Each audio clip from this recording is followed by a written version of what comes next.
one.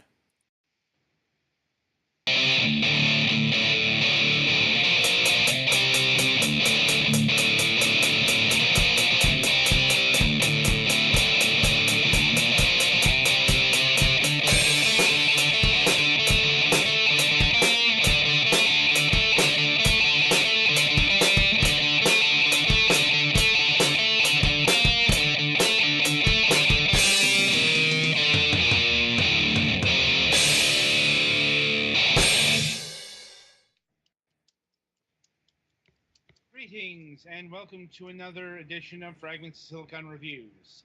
This week we have two reviews back again. First up is The Shadows of Pygmalion. If you'll recall, we did a interview about the game this past Wednesday, and now here's the review. I will Yes, say, bit of a caveat here: nobody here had managed to complete the game. yeah, Adam put in 18 hours and is not at the done stage yet. Yeah, I'm like, I'll note though what done is this is what they call a full release, according to Manga Gamer, which translates to very long visual novel. Now, I've seen reviews mention that it'll take you about 12 to 18 hours to get through this. Yeah, that's probably accurate if you play like one route.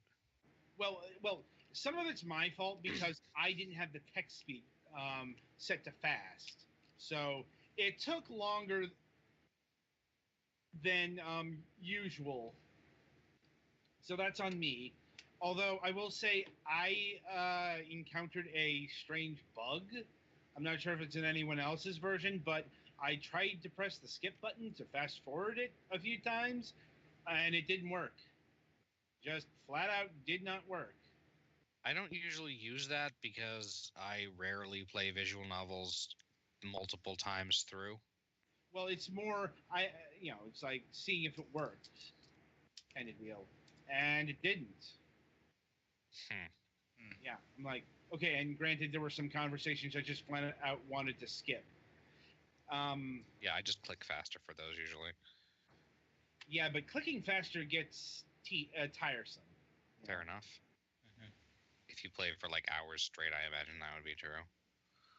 Well, it's like the way I play visual novels is typically I'll click a few scenes and then I'll tab off to something else. So it's not to strain my hand. Mm-hmm.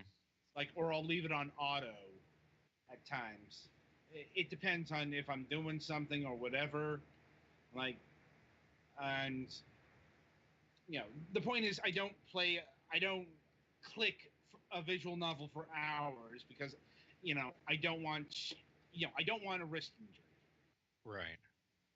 So that aside, so the Shadows of Pygmalion, if you missed the interview, um, is an it's described as an action Yuri title, but Yeah, this is. I found that extremely misleading as a description.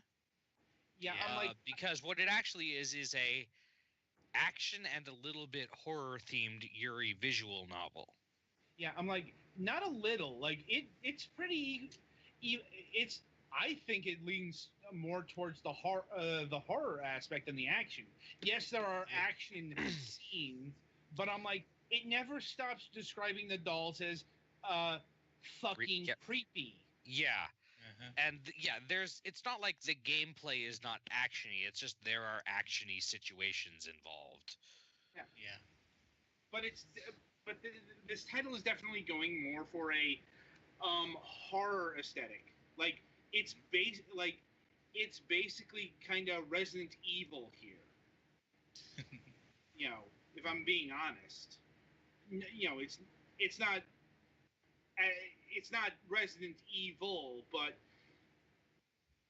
it's action combined with horror is what I'm getting at. And that's combined with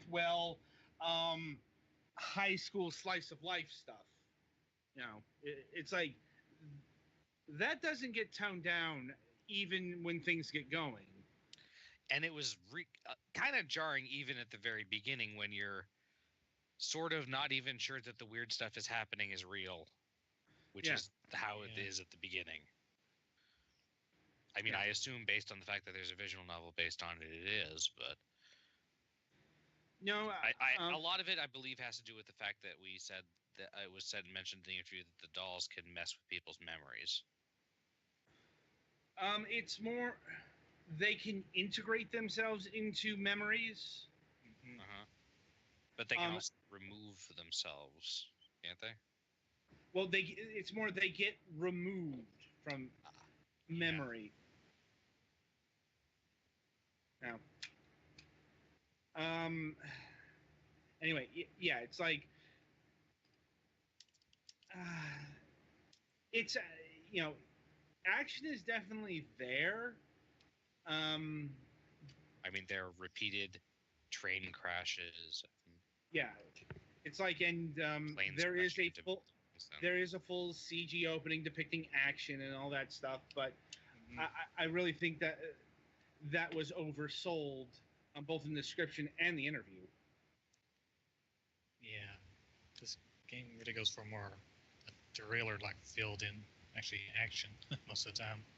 Which I guess a lot of thrillers do count as action movies, but and there's nothing wrong with that. It's just, if you're looking, if you're looking for an action romp, you might be a little disappointed, quite frankly, because, well, not only that, but the action scenes are broken up pretty, pretty handily, or there's a lot of downtime in this game, like a lot more than I was expecting. But that's mainly because, well, the other big part is the Yuri. I'm like, as Mina is basically, set up with 3 love interests, I believe, if I'm remembering. Like, is it one of her friends a doll, and then? No, it's her. It's basically her coworkers. Yeah. Like, there's Jessica, I'm like, okay, how do I put this? The gothic Lolita. Like, there's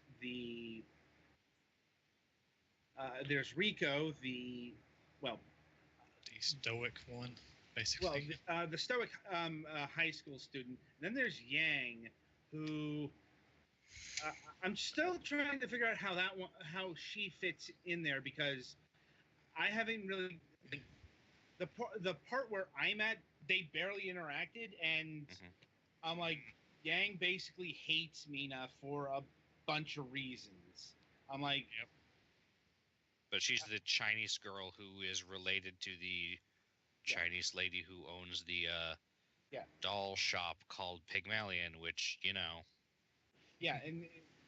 that's where the name really comes into play. Honestly, the first part is well, here's the thing. Mina is actually initially a bit creepy. There's no other way to put it. Because, well, she keeps going to this dollhouse called Pygmalion, and, well, basically reenacting Pygmalion. Like, she's in love with one of the dolls, basically, even though she denies it sort of to herself. Yeah. And like the story of Pygmalion, Rukia comes alive, sort of. She doesn't turn into a human, or at least not at the beginning. Like, no, she's just an animated doll with still porcelain skin and ball joint knees. I'm not sure if it's to this game's credit or detriment, but there's a lot of lore surrounding the dolls, and it's not necessarily accurate. I am that far. Because a big part of I'm trying to remember which chapter it was, like chapter 2 or chapter 3, was dedicated to finally doling out what the dolls, you know, not so much what they are, but their hierarchy, like marionettes, golems, Eidolions, and Eidos. But later on, you find out that that chart isn't necessarily accurate, because, well, one of the dolls flat out says they are a lot more individualistic than they've been the heroes have been led to believe. Mm-hmm. And there is this whole question of, are the heroes doing the right thing? Because, well, the organization is trying to frame it as you're just destroying like mindless automata, or you're doing God's work. You're just following orders. But, like the main character is having a lot of doubts. Yeah, it keeps getting tugged back and forth, and which is right, which is wrong. Mm-hmm. Which isn't out of bounds here either, because some of the dolls are thinking creatures. Mm-hmm. Shown that, and I suppose like one of the game's faults is it will go on too long about things, not just its exposition, but just conversations in general. I'm like, probably flowed a lot better in Japanese than it does in English. It's like, I was struggling to play this game at points because I'm just like, get to the point. Yeah, I think there's something in the Japanese visual novel, light novel style of writing that is not as engaging in English. Or maybe it's just a stylistic thing. I don't know. It's possible. Well, like, Perhaps. yeah, and as far as the Yuri content goes, yeah, like it's mostly rated T for teen, but there's some definite trigger warning shit here. Well, the game opens with a suicide attempt. Yeah, but it's also a lot of forced interactions. Oh yeah. It's like, yeah. In fact, forced kissing and stuff, and yeah, in fact, like one of the characters basically comments, it's like, well, that was basically rape. So that's putting your best foot forward. Like, so, and it warns you up front. Yeah. And I do have to say, you do have to take all of these into consideration because of the price. But we'll get to price in a bit. Beforehand, let's talk production values. I mean, we have the game up on the screen here. I'm like, and you'll probably see it looks like, well, a pretty typical visual novel. I'm like, yeah, the art doesn't really move. Except for there's like the opening scene. Yeah. It doesn't even have tons and tons of emotions that I noticed. Only lines that are actually spoken out loud are voiced, and I'm not sure all of those are. And this is a fairly introspective game, so that means that there's a lot of stuff that isn't. Yeah, there's still a fair amount of voice acting, and this game is starring a female because she gets voice acting. I'm like, male protagonists just don't get voice acting in visual novels most of the time. Male protagonists, half the time you don't even get to see them. Yeah, that's because they are basically you. I'm like, in this game, yeah, you have a definite. You're a person. This is a character that you're exploring, not a character that you're inserting yourself into. Yeah. That being said, Mina definitely does suffer from Naruto syndrome. She's the least interesting character in the whole damn production. Mm-hmm. And that's probably by design, because even when main characters are main characters, they're still written fairly blandly. So self-insert still can happen. Like she's not a blank. She's not a block of wood or anything, but compared to like everybody else, she's definitely the least interesting of the bunch. Like, but yeah, the artwork's pretty average. Like the CG is pretty average. Like the music actually ranges a bit. Some of it is what I would describe as pretty typical light visual novel music. Some really relaxing piano medleys that may put you to sleep. A little bit. I dozed off a couple times while I was in some of the quieter moments. Yeah. Other musical tracks are much more of the psychological horror. Uh-huh.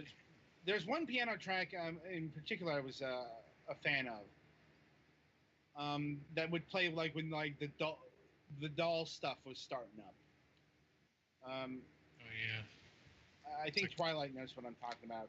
Yeah, it's the one that seems to play the most often now of all the horror-based tracks. Yeah. There are also action adrenaline tracks here, but once again, those are actually rarer than they should be if this is framing itself as an action vehicle.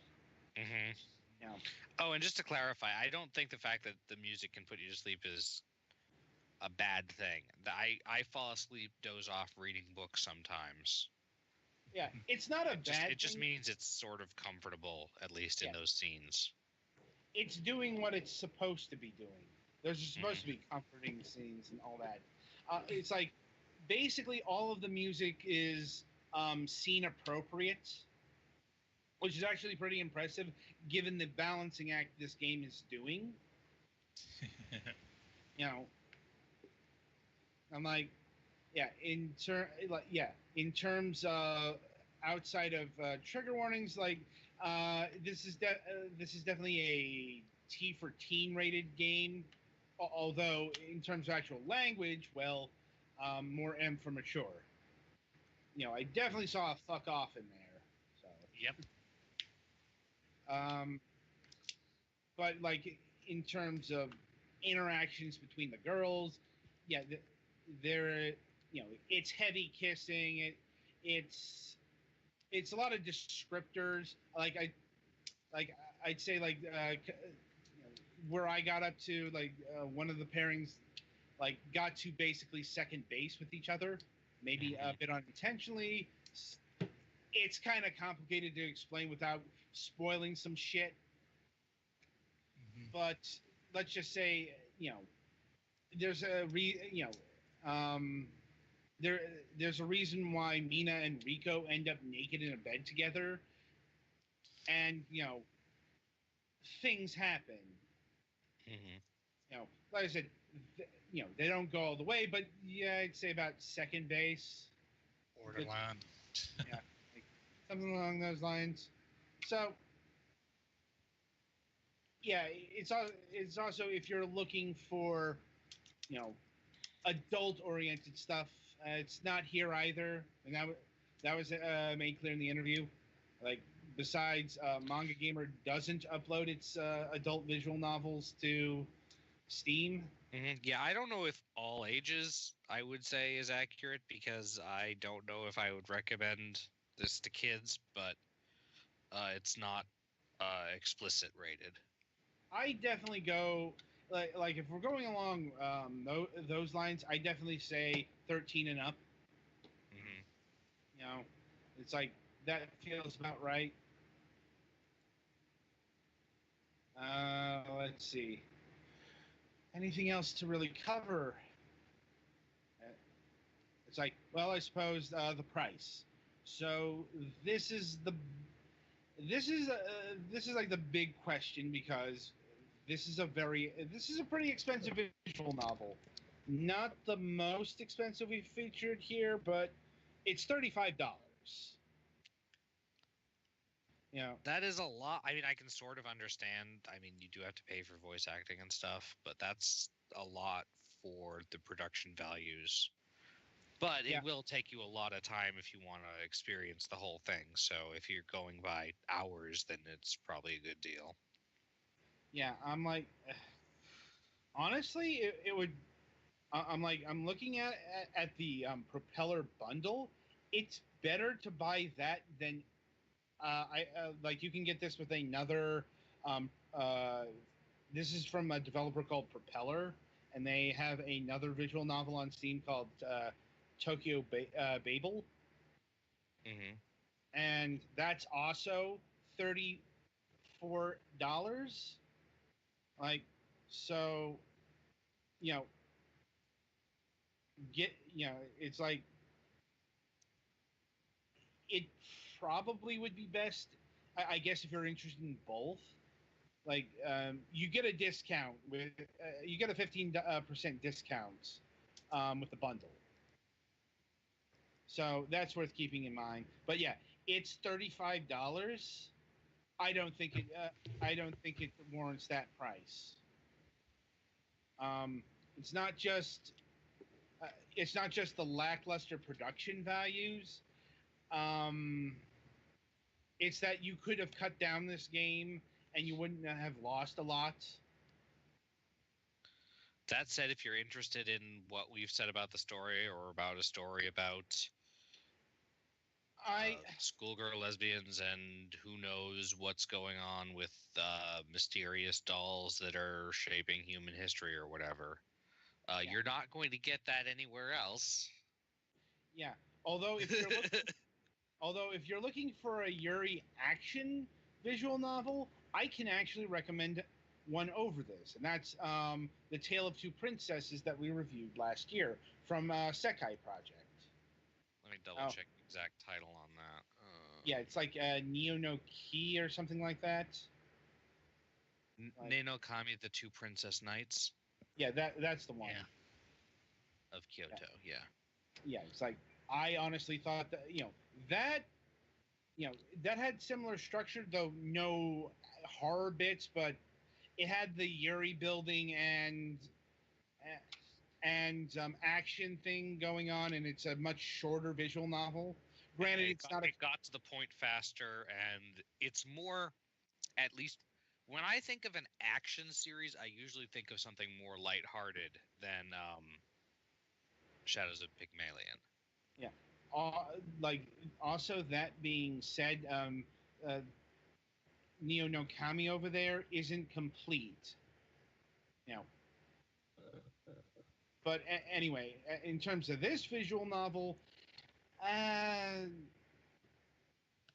it's just that price that keeps me from recommending this offhand, because it is doing some interesting things.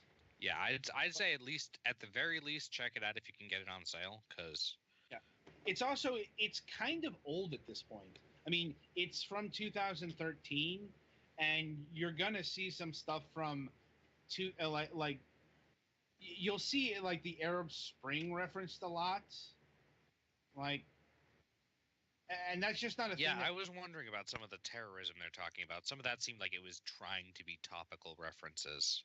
Yeah, I'm like, and at one point, getting married in California was mentioned, which really puts that in a particular moment in time.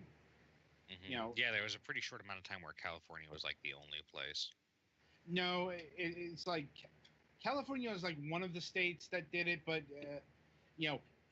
it's when same-sex marriage was becoming legal over here, it was being done very piecemeal until the Supreme Court decision. So,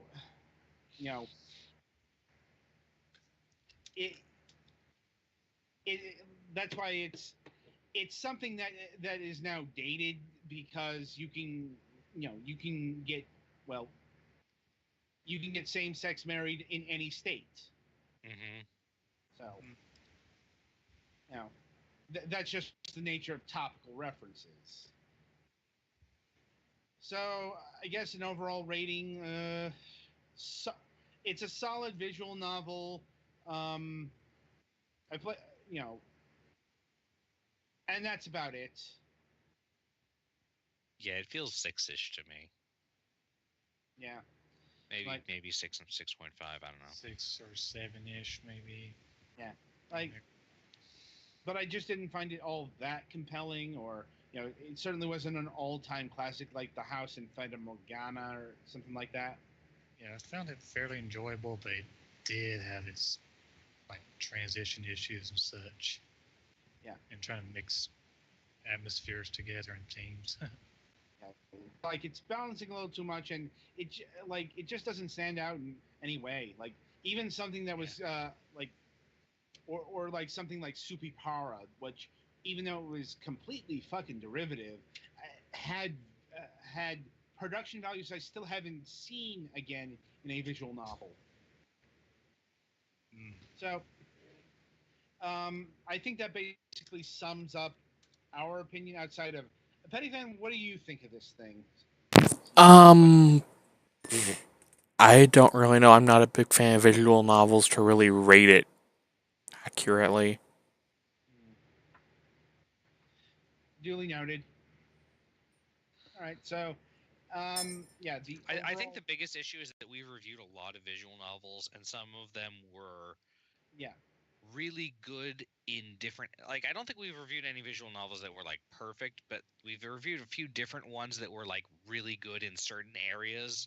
Mm-hmm. So going forward, visual novels have to live up to the graphics of The House in Fata Morgana and the production values of, I think it was Supipara and stuff like that.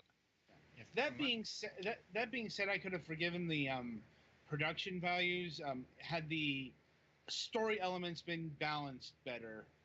I think it really should have gone more in with the horror. Yes. I agree. It's because that really seemed to be where it wanted to go. It's even when it's trying to be action, it's still describing the dolls as these creepy porcelain things that move unnaturally and are doing all sorts of creepy shit. The climax I'm at is pretty goddamn disturbing, actually. Yeah. Yeah, and some of the action scenes are pretty much terrorism. So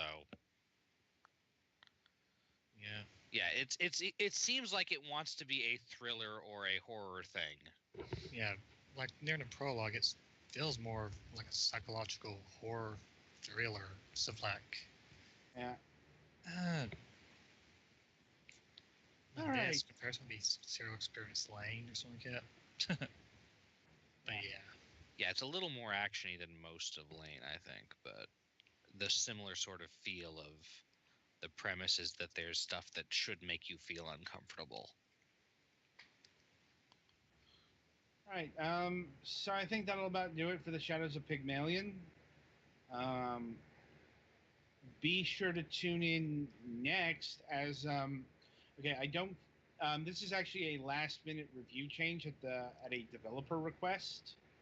Up next, we're reviewing a game called Orbox C. Well, it's a puzzle game, and we'll get into the type of puzzle in the actual review. I won't spoil my thoughts on it here, is basically what I'm trying to say. Anyway, until next time, I wish you good gaming.